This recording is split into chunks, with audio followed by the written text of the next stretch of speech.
Figuring out where to go to best help your faction is a skill that develops over time, but fortunately, there are some features that can help point you in the right direction. The first of which is the mission system. Your current mission objective is always displayed above the minimap. It gives out the highest priority assignment based on your current location, which class you're playing, and what needs to be done. If you change locations or if you complete a mission objective, you'll be given a new mission suited to the current situation. This system is completely optional, and it's meant to guide the player toward what can be done, but you will also receive some bonus experience for completing these missions. Another feature worth being aware of is alerts. Alerts are basically timed events where factions scramble for control over a continent.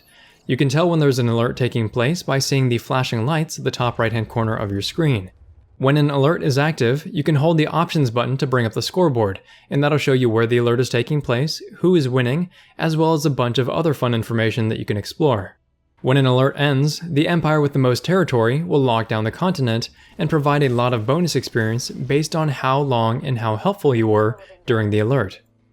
The mission system and alert events are layered on top of your normal play, so you still need to have an idea of where you should be fighting in order to create the most impact and to still have a good time.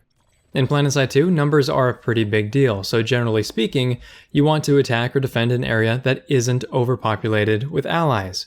Hovering over a hex will show relative populations, and if you see that your faction outnumbers the enemy 3 to 1, chances are that you're not going to be very helpful there. Not only that, but you're probably not going to be earning much experience there either, because there aren't enough people to shoot at, and there's not enough objectives to complete.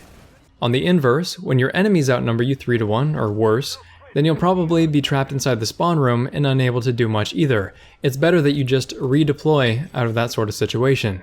The size of the fight matters a lot as well. In battles with 100 players around the same base, it can be very difficult to even learn the game, because there's bullets being thrown at you from every which way. So don't be afraid to pick out smaller fights, or even fights where your faction does have a slight population advantage, until you've gotten a firm grasp on how the game is played.